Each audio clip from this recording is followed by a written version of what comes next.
Man, that music just takes me to a whole nother level. Welcome to another episode of the Andre The Beast Crayton Show with my co-host, the beautiful, the sexy Miss Talk herself, Miss Yolanda Smith. What's up? Hey, another day, another dollar. You show make me want to holler. Ow! Let's do it.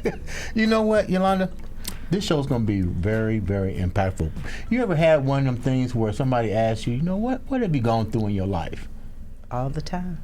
And you don't know who to talk to and so forth. But today, on the show, we have from North Carolina two extraordinary individuals that's going to talk to us about how to walk me through that. You like that, don't you? Listen to that. Walk me through that. Okay, whatever that is. We got somebody here that's going to explain the purpose with that saying.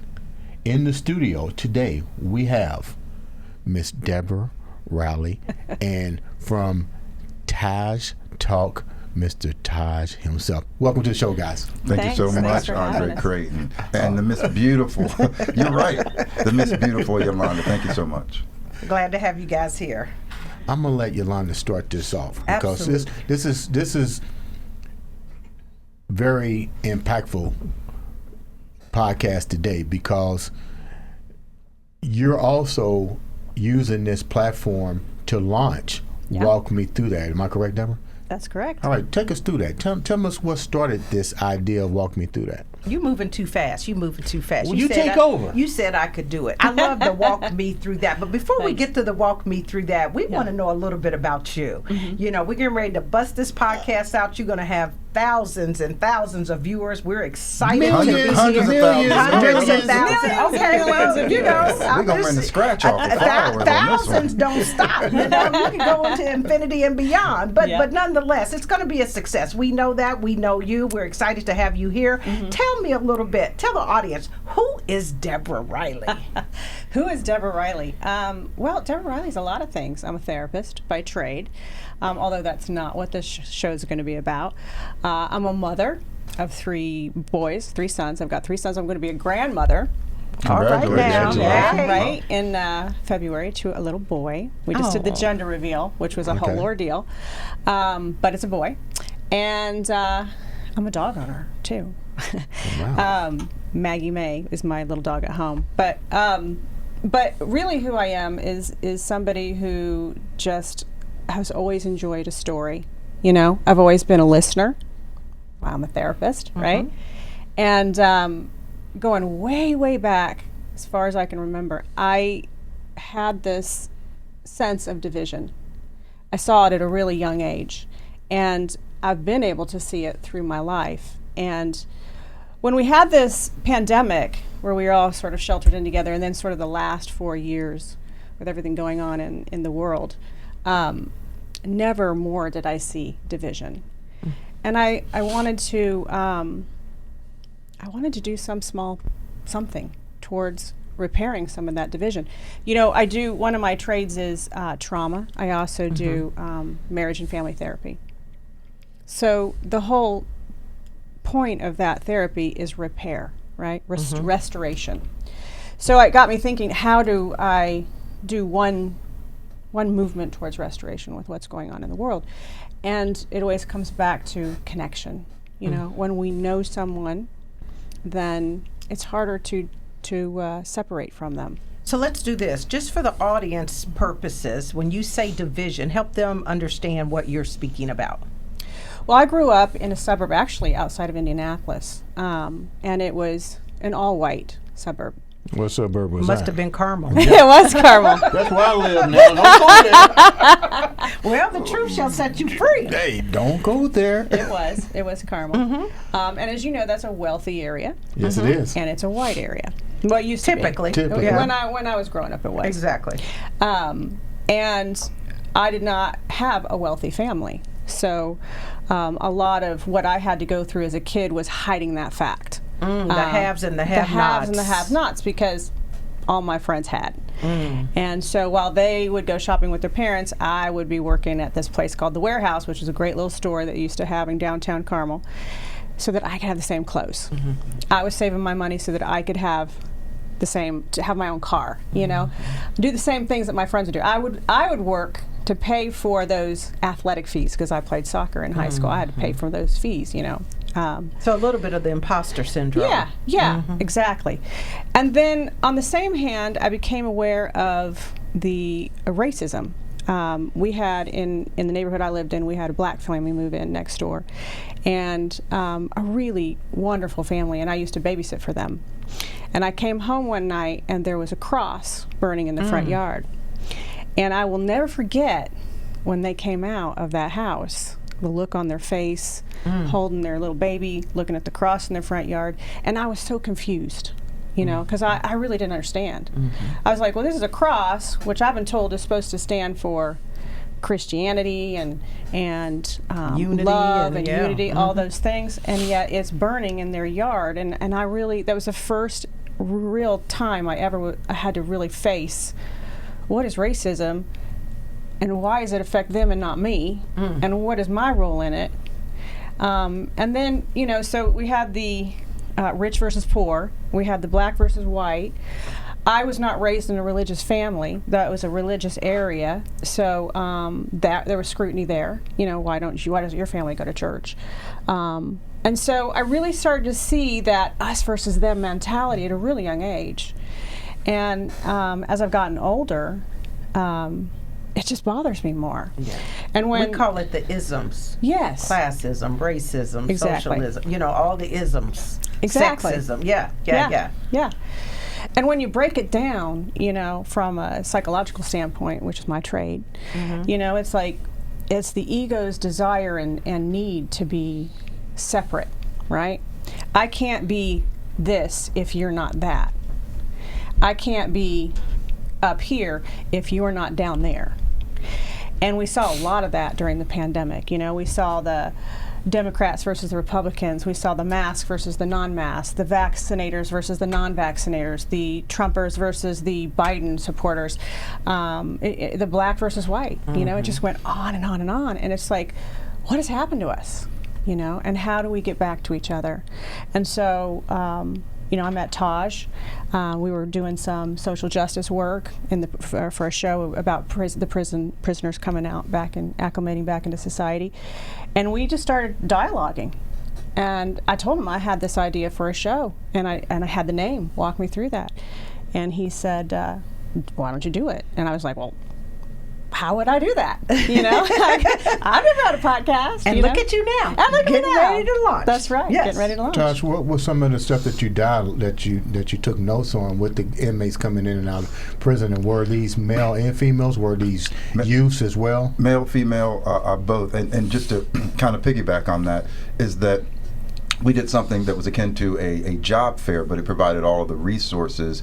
After someone's been incarcerated, it had every resource that you would need in order to acclimate oneself back into society. So we set that up, and I took the camera and stuff there, and we interviewed all the folks. We live streamed it, we put it up, and it was, to use your word, it was very impactful for the community. So they enjoyed it so much they reached out and said, Aaron, would you be interested in helping to do a collaborative radio show to whereby the community would have a better idea as to what people deal with when they've been incarcerated. The families would also know what resources are available, because you think about it, if you've been locked up for 8 to 10 years, you don't have a resume together, you don't have health care together, you don't even know what's going on now because society moves so fast. So to be able to be a bridge for community and inmates and families of inmates to say, hey, here are the resources there, and to be a community to say, hey, you paid your price, welcome back, you don't have to look back over your shoulder, and we're not looking at you with an eye of judgment, you know what I mean? So what was the recidivism?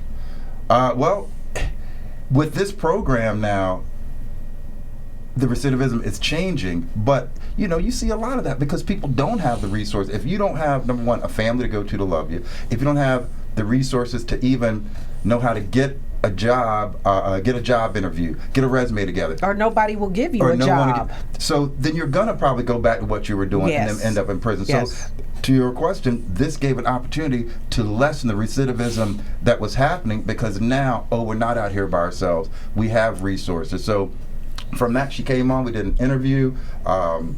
She knocked it out the park, and the people really loved it. She told me about this, and she said, hey, I want to do something that really allows people to tell their story. And I'm a storyteller. Mm-hmm. I'm a story listener. I love talk radio. I've always been a talk radio fan. So when she said that, that just that struck me right. And of course, doing Taj Talk, I like to talk to people. I like to listen as well. So we said, let's do it. And we came here to see you. Let me say this. Being on the 35th floor of this beautiful studio in downtown, overlooking the green room, all the refreshments, the staff. This is the bomb. That jacuzzi you got is great. So let me tell you, it is not cheap either, buddy. We love you. You're always welcome.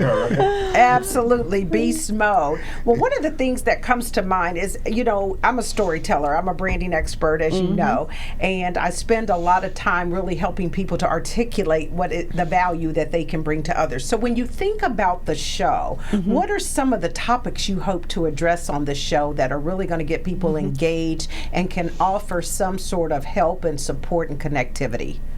Well, the real goal of the show, it's funny because we have this wonderful woman who's doing our branding. Her name is Sarah Boone. I'm going to give her a shout out. Woohoo, Sarah! Woo, she did this logo. Okay, beautiful I like logo, it. I like It's it. a nice I like logo, it. right? One of the things that came out was she did a brand sprint, right? And for people that don't know what a brand sprint is, when you get interviewed for like an hour trying to get to the core of what are you trying to portray. And really what I said to her is I want the show to be a safe place for people to come on and say whatever they want to say without being judged, so that it'll be open to any race, any class, any intelligence, any gender preference, any political affiliation. Because we're not coming on to talk about the issues, we want to get to know you. Right. We're not trying to cure people. We're not trying to cure people. We're not trying to change anyone's minds. We're trying to open eyes, open hearts, open eyes, right? That's what we want to do. And I've joked and I've called it's an evolution revolution, right? Because it's like we're here on the earth to evolve, right? Somehow we got stuck, so we got to have a revolution to get us back into that place of love and compassion and understanding of each other. You don't have to agree. You don't have to agree with anybody. But at least agree to disagree. We don't have to fight about it. We don't have to shoot about it. That's exactly We can just say we don't agree.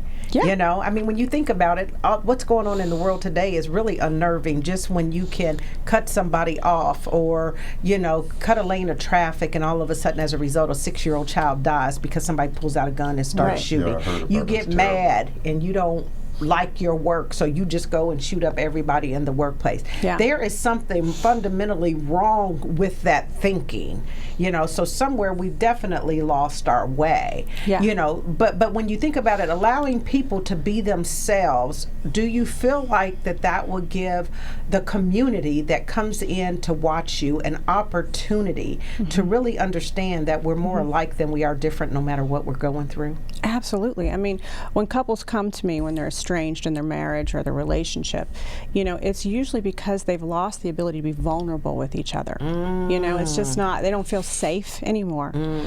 And, what I want is for people to feel safe in being vulnerable, because that's where you create intimacy, right? And when you're intimate with someone, then you care about them whether you agree with them or not. I mean, how many of us have family members that we'd rather do without, but they're family, we love them, and we want to try to keep the relationship. And so we communicate and we work through things and we try. And we stopped doing that as a society. We stopped trying. We sit back and just judge. And that's what is not working for us anymore. What's interesting is that I feel like in one sense, I felt at one point we were coming a long way, and then I feel like this past year really just took us back to almost say, have we really evolved at all? You may be surprised to know, because you're living in North Carolina right now, but do you realize that the town that you grew up in right to this day is having fights over diversity and inclusion in the Carmel schools, where literally the parents are opposing this. Wow. Saying that they don't need it and that it will inhibit their children's freedom of speech. So that I guess you should feel free to call somebody an N-word whenever you feel like calling it. Yeah. But the crazy part is that this is still where we are. This is right now. You can Google it right now. Well, this is a perfect example, Yolanda, because what I want to say to that person that's driving that movement is, what's going on with you? Walk me through that. Yeah. How do you get to a place in your life that you feel like you can't be around someone of a different color? Walk me through that. I'm not going to judge you. I just want to understand. Yeah.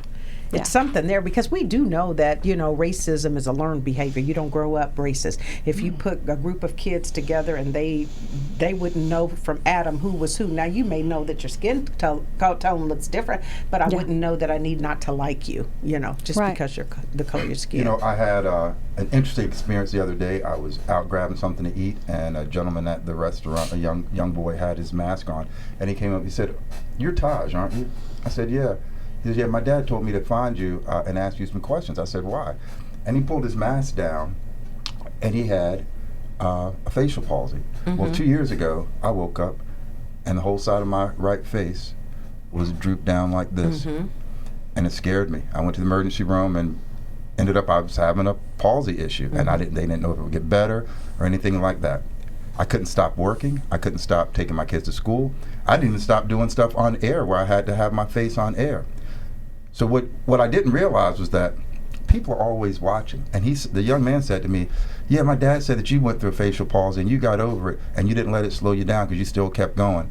I'd like to know how to do that." And that just stopped me in my tracks, because I didn't know that guy from it, and I was very embarrassed. And why I have the sunglasses, because it's still in my eye, it's still in my face, but you just can't tell. And I did a lot of work, and thankful to a very good acupuncturist as well. But people are always watching what you're doing. Yes. And when you put yourself in this platform, they're watching even more. Yeah. So when we say, walk me through that, it's to not only know your story, it's because in knowing your story is helping to heal someone else, whether you know it or not. So that's right. That's what we look forward to. You get those viewers that have that same. That's what I was saying. It's being vulnerable, telling your story, so viewers know who you are and understand that as beautiful as you are, you went through some things in your life. It hasn't always been this way. I tell my story all the time because I think it's important for people to know that while I'm successful today, I had hell 3 years ago and almost lost the job and got demoted, and things happen in our lives all the time, losing parents, car wrecks, whatever it is that creates that trauma in your life. That's what it's about, the trauma that's been created. And we don't get to judge one person's trauma over another person's trauma just because we would think, well, that's no big deal to me, I could handle that, right? We don't do that. But when people see that you've been through and some you come out on the other side. There you go. I'm all about coming out on the other side. You asked me the other day, what are some things you went through? Well, the facial palsy. I went through my divorce and all that goes with that. Oh, yeah. That was been stressful. There, done that. And I kept saying, hey, one day you're going to feel better. You're going to come out on the other side. You're not going to feel sad every day. You're not going to want to cry every day. You're not going to be mad every day.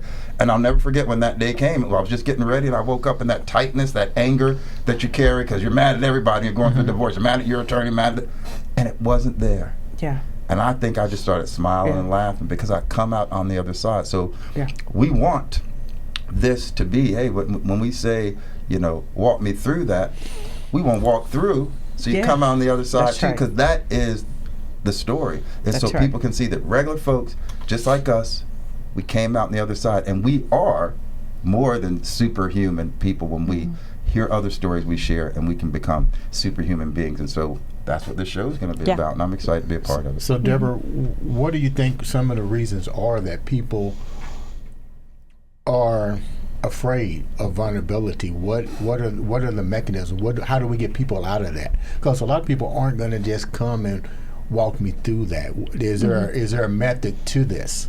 Yeah. So that's why it's so important that when people come on the show that they feel safe. There are principles that we know from a science standpoint that make people feel safe. One of them is accountability, honesty, fidelity, equity, inviolacy, which is the way we speak to each other. When we have those in healthy measures present, then we can be vulnerable. And then we are an intermittent reward-based species, right? So if we don't feel a reward to being vulnerable, then we won't do it. You know, it's interesting because when you have a child who doesn't get fed by their parent, or their parent is frustrated when they have to feed them when they're an infant, then the infant will teach itself not to be hungry, not even not to cry, but to not be hungry, because we adapt because we want to survive in our tribe. We call it a failure to thrive, but it's what the brain tells an infant to do in order to survive. It's misguided, it's misdirected. So the more we reject vulnerability as a society, the harder it is for people to be vulnerable. If we start accepting people when they're vulnerable, appreciating people and saying, wow, that really meant something to me, thank you for sharing that, then people are going to be more inclined to share. Because a lot of people think that's a sign of weakness. Yes. And how do we overcome that stigma? You know, when you think about a lot of mental health, conditions, people aren't so forthcoming because even from a culture standpoint, it means different things in different cultures. Yeah. So how do we kind of get them over that? I mean, I know there's a lot. If you've noticed, are we still in it? I don't know. We just came out of Mental Health Month, Awareness Month, right? I think we're probably still in it because it's probably the fastest growing illness is going on right now. But they have the Awareness Month. It was in May. But here's what's interesting. Did you notice how now celebrities are coming out and really owning their own issues to make it safe, right? To be able to say, sometimes I'm not okay. And that's the answer, right? Like, I was so encouraged to see, I think it was Oprah Winfrey and Prince Harry did a show on mental health for Apple TV that's airing right now. And it is big name celebrities that are getting on there, and also everyday people that are getting on there and sharing their personal experiences. And I'm all for the everyday people. Yeah. I'm all for the everyday people. I am too. We but need I think, it all. I get your point. Yeah, but I mean, those would be people that would have they would have hid that to the depths, thinking they it would hurt their brand. You got it. Yeah, that's what I'm saying. So when you can say, okay, I don't care about the brand, I want to be authentic and share, and you can do that in a way that will endear people. I think if they can do it, then maybe the ordinary person says, well, then so can I, because I don't even have as much at risk as maybe that individual has. That's where I'm going with that. Yeah. I mean, there's only two reasons that people change. They're either in enough pain to change, which I think as a society we're at that point.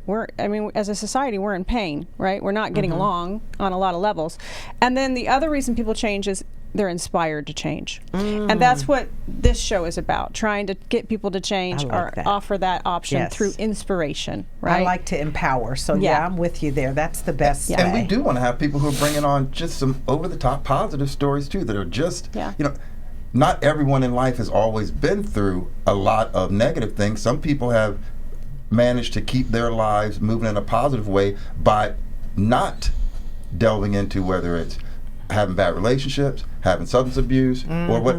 There are those people. We want to find them too, and we want to say, "Hey, come and tell us." Do they exist? They do exist. Do they exist? Well, they done been through something. It just may not be to the magnitude where it just took them all the way down. Because we all go through something. Right. And usually those folks it's a support system around them. Is what you find out. You know, having grandma and dad, all that. Maybe it was a coach, maybe it was a teacher, but it goes back to it was having folks around you, keeping you. That's right. That's why the concept of walking in a straight line may look good, but sometimes we just got to walk in a group, because if you lean this way, somebody's got you. Lean that way, somebody's got you. Lean that way. So sometimes when we just come together and we cleave to one another, that's how we stand strong. You know what I mean? Makes sense.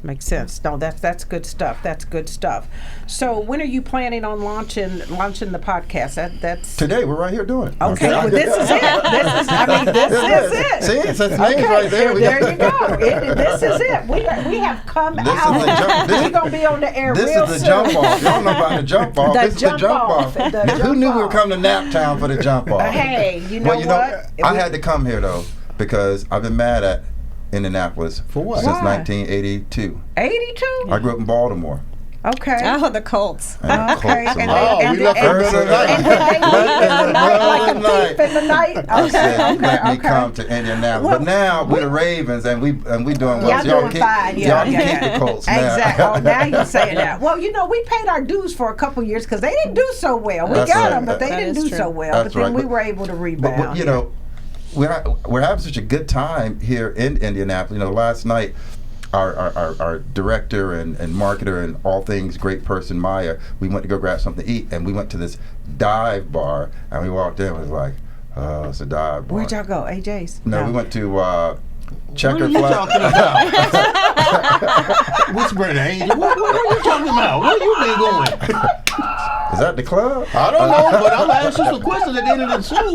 Well, and this is a timely time to give Maya Swan a shout Where's out. Our Maya? director. Can we get the camera on Maya? Yeah, just Can we turn it? But we went to the spot last. We went to the spot last night, She's like, and it was a dive bar, what some people call a biker bar, whatever. Those people so sweet and kind and nice to us. You don't and remember the name of it? Checker Flag. Oh, the Checker Flag. Yeah. Checker Flag. Okay. And it was a. We got to talk after the show. You know that, right? Let me tell you something. Yolanda knows all the I spots. know. I'm not saying I do. You can't be a person of the people if you don't get with the people. You know what I'm saying? There So you Yolanda's go. been getting You with the know, people. I said if you're going to witness to them, you got to go where they are. So I've been in some places, seen many faces. There she is. There she is. So we've been treated well here in. Is this still Indianapolis where we are by the area, or is this like a suburb of Indianapolis? This is Indianapolis. It's still Indianapolis. Yeah, we've been You're treated just on the far well yeah. in Indianapolis, and definitely look forward to coming back. And you know, in North Carolina, growing up there's always been some racial issues in different places, and that we've all, based on our age bracket, have been through. Yeah. What we're trying to provide is that our children, like, it's great to be Jewish, it's great to be black, it's great to be Irish, it's great to be Italian, it's great to be, love who you are. Yeah. And love your ethnicity and where you come from. And we should embrace that. Yeah. But when it gets to be to where we can't be in the same room simply because we don't share the same ethnicity, then that's a problem. So It we try, is a problem. We try Yeah. to make it for our youth, you know, Yeah. our youth to make it nice. And you know for what them. is amazing to me? How do we as a country take something that happens and then all of a sudden extrapolate it to the whole population? So right now we're dealing with a lot of, hate and threats on our Jewish communities, right? It's amazing just based on what happened over in Israel and Palestine and the issues that they have. Then we come back to America and do that. We did the same thing to the Asians when the I was going to say the bird flu, when the coronavirus, was reportedly started over in China. Yeah. Then all of a sudden we want to inflict crime and hate and threat on the Asians. This is the craziest thing to me ever. It's And that's why I called turn the human survival. It's pandemic fear of being lost. Survival. that's the answer. The answer is fear. Fear. That's crazy, Fear though. is the root of all anxiety. It's the root of all division, and that's why walk me through that is served to take away that fear. Well, how can I be afraid of this person if I've been through what they've been through? I just don't look or believe look like them or believe the same things, but I've been through what they're, so that makes it harder for me to not like them or fear them or hate them. Yeah. Because I'm looking for similarities now. And when we look for similarities, now we're starting to connect in an energy of love instead of an energy of fear. Again, what happens is that stuff goes on in the world, the ego gets triggered, it wants to feel better than, separate, greater than, to squash the fear. What were squash some the of the fear. fears that you went through that you had to recognize and you had to handle? Oh, I mean, I had a lot of fears growing up. I had a fear that I wouldn't be able to make it in the world on my own because I didn't have a lot of family support, had to pay for my own college. I had a fear that I wouldn't know how to achieve my dreams. I wasn't one of those fortunate people that Taj was just talking about. I didn't have any teachers or coaches. I did sports, I went to school, but I didn't have teachers or coaches that stepped in and tried to mentor me. I was a pretty walled off kid, you know? So I didn't have those mentors to say, well, this is how this is done. I can remember filling out college applications and just feeling like, I don't know what I'm doing. Like, I don't know how to go to college. I got one better. You want me to tell you? Yeah. Walk me through. Wait a minute. Walk me through that. Okay, let me walk you through that. Not through this, through that. Yeah. I had a similar situation. This is where we're like. Check this out. This is where I we're had similar. a similar situation. My parents weren't educated, never went to college, so they really didn't know what to do. Yeah. I didn't know what to do, and so I never knew that I could take out a student. You hearing me? A student loan. This is we back, walked the same path. and guess what? I had to pay for my college 100% of the way myself. It took me 7 years to get my undergraduate degree, but I paid That's it a great story. 100% in cash. That's awesome. So the good thing is that I didn't graduate with debt, right? But the sad part is that again, not having the mentors, the coaches, the sponsors, the support system. You know, that's why I do what I do. You know, and I help people to understand that these things are important because you can go further faster. So while it's great that I was able to endure, imagine if we could help others to not have to go that path and the road can be a little smoother. Well, that's the beauty of, I mean, look at how the medium of media is changing. We now are able to, a la carte, pick, I want to watch the Beast Crayton show. I want to see Walk Me Through That. I want to watch Taj. I want to watch. So you can now, instead of just having stuff being thrown at you that you may not want and may not be good for you, we can now pick and select through podcasts and different things what we want to be feeding us. And I think that that's very, very important, because sometimes that mainstream TV, sorry for y'all who watch that mainstream TV, because where I live, ain't nobody hating no Jewish people. Where I live, ain't no Asian hate going. So it's like, I see it on TV, but I don't see it in my reality when I walk outside. Yes. See what I'm saying? Yes. So fortunately, the medium of media is now getting to where I can choose what I'm going to pick and watch, what soothes my soul and my ears the way I want it. So these shows, like what you're doing and what we're doing, that's important, because now people can say, well, I don't want to watch mess all day. I want to get something that's going to feed me right. Absolutely. You know what I'm saying? Feed that So soul this and is the not beauty of it. terrorize the mind. That's right. Yes. That's I think a lot of it is also that the last couple of seasons that we dealt with guests and people, celebrities, a lot of people don't have that social connection anymore. They don't have that support group anymore. And I really think a lot of people, outside of the word afraid, a lot of people are basically walking alone. Well, guess what? Agreed. COVID didn't help.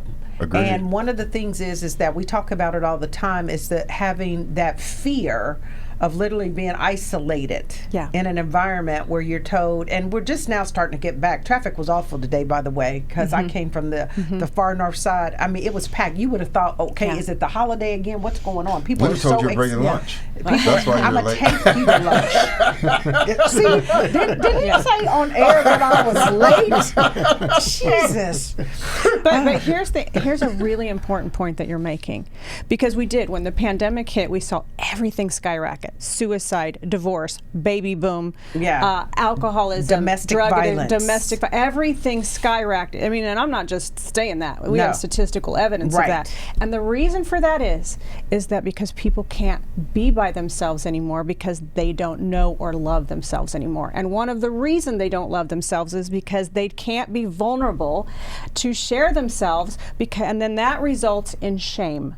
I was just going to say that, because So now you're with your partner or your significant other, and you go to work 8 hours a day, you're with the kids. Now all of a sudden you're in confinement with a person you really don't know, but that been you living don't know. Exactly You right. got to be cooped up and be like, whoa. And if there's no money coming in, the bills are mounting up. Yeah. We need to put stuff in fridge. So not only that, but you get these other stressors that aren't being met in life. So that was the perfect storm for what happened. And hopefully we're going towards a direction to where that's ending. But to your point, there should have been something to be learned through all that experience, though. There's something we should glean from that and be able to move forward collectively. I would say your show now is needed more than ever. Do you know that I heard, and you can validate this, that even if you wanted to go and see a therapist, you can't get in there so I was just going to say that. They're backed up. They're so backed up. I mean, I have a waiting list for my waiting list.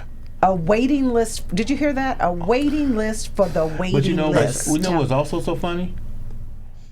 millions of people now are calling to get help when it was total taboo for people. Good point. Good That's point. true. Good point. Yeah, good that point, is- good that's point, true, good too. point, Now good you point. can't even So get we in. want them to get help, but now it's overwhelming the system just Yeah. simply because Yeah. that Sorry, wasn't. we're booked right now. Yes. Well, and then you that gotta brings hold your in mental thought. that brings in class and economics, because people who are uninsured are going to have to pay out of pocket.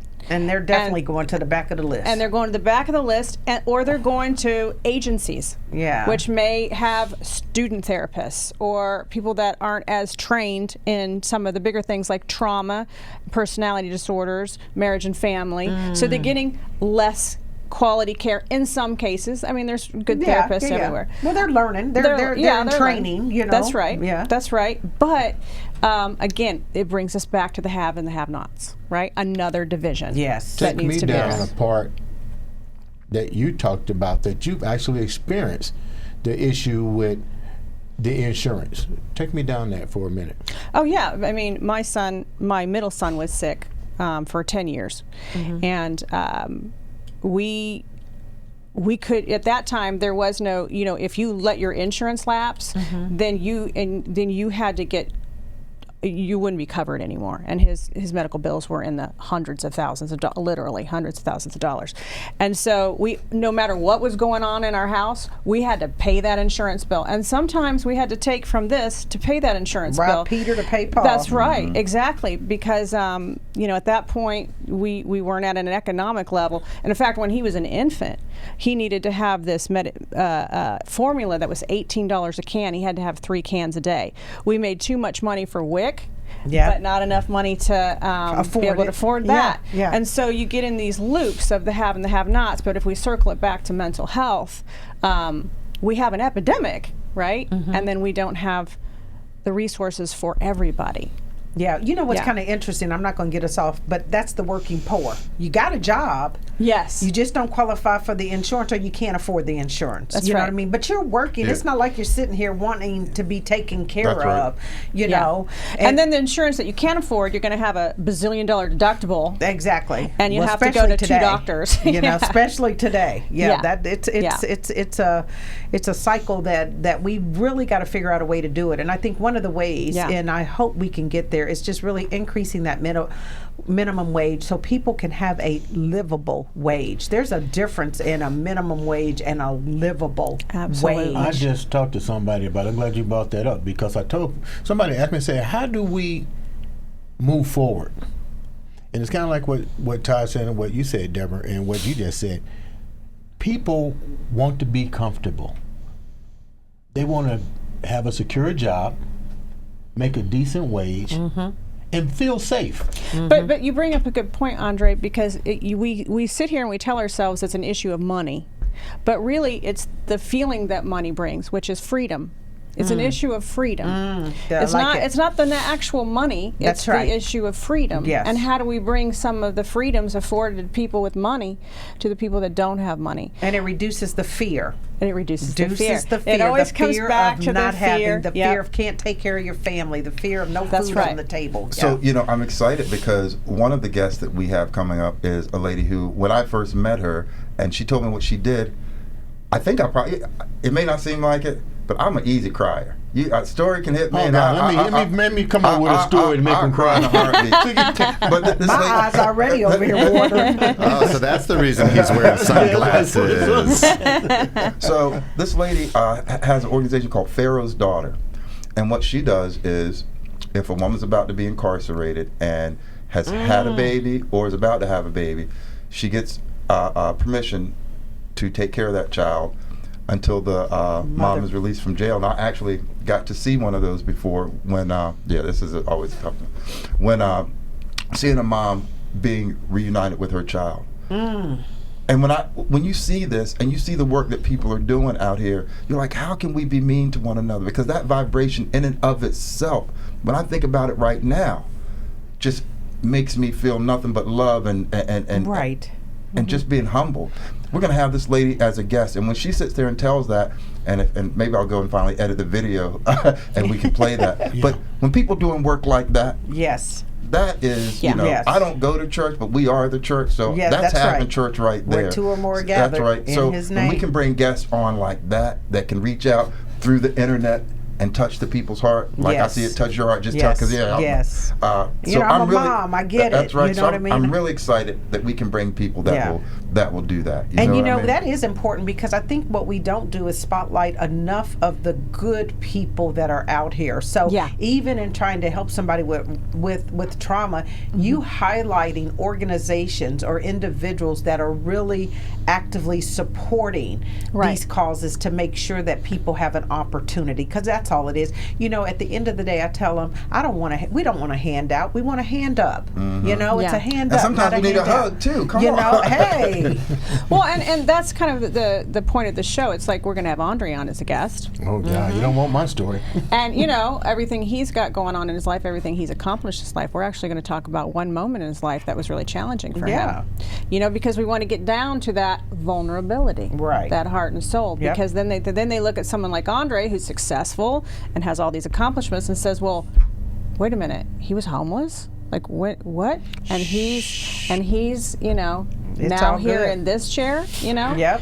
And then that gives that person watching at home going, well, maybe if he can do it, I can do it. And maybe I don't have to judge him so harshly, or maybe it's not him versus me. Maybe it's, wow, that's similar, you know, looking for the similarities. I once read a quote, and I'll mess it up. Basically, it was like, when you meet someone who has done great things or self-actualized or seems to be on top of the world, when you meet someone who's really walking that walk, they don't want you to bow to their feet and kneel at their feet or anything, because they know that what they have achieved, you have inside of you to achieve that Absolutely. too. So there is no looking down. It's not. Right. You got it in you as well. So to be able to provide that sort of platform, those sort of guests who can come and be that, I mean, it's exciting. And you know? it's the realism, because you know what, a lot of what our kids are presented today is not real world. That's right. You're not going to go out here and be the instant millionaire. You're not going to go out here and get the basketball contract. You're not going to be the Exactly. rapper. You're not.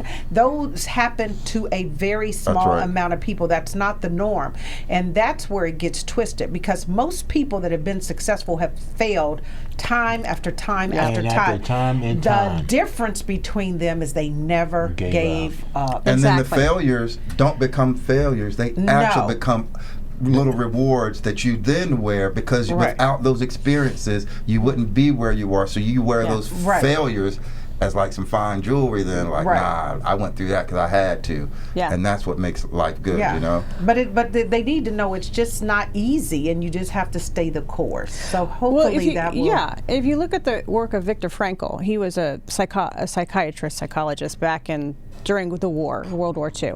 And he was put in Auschwitz concentration camp, and he used that time to study human behavior. And he has a book on his research called Man's Search for Meaning. And essentially what he learned, and he had this whole logo theory and all this other stuff, but the essence of what he learned is that the people that survived the concentration camps had one thing in common, and that was they believed that they had a higher purpose, that there was a higher calling. And that's what this show is also serving to do, is to remind people that we all have a higher purpose. We all have a higher calling. And sometimes we get filled with fear and we forget about that. And so we're hoping that this can be a platform where people can start to look at themselves and say, you know what, I believe in that cause. I might be able to make a difference in that cause, or I've been through that, and maybe my higher purpose is along that same line too. Yeah. Or I've judged that, and maybe I don't need to judge that, and maybe I can look and see what's going on in me and find my higher purpose. If that makes sense. That's really the essence and the soul of the show. Gotcha. It's a show that's clearly long Wow. overdue. Absolutely. Or no, just on time. On I'm time. gonna say on time. That's right. I like Because that. where we Yeah. are today, it's on time. That's right. It's coming on time. It's All on timing time. is perfect. And we are very proud and honored to have been the host in the spotlight Of the coming out. AKA the jump Walk off. me, AKA the jump off. AKA the jump off of walk me through that. Love it, love it, love it. It's been a pleasure. Ladies and gentlemen, Thanks for this having has us been on. the Andre the Beast Show. Show.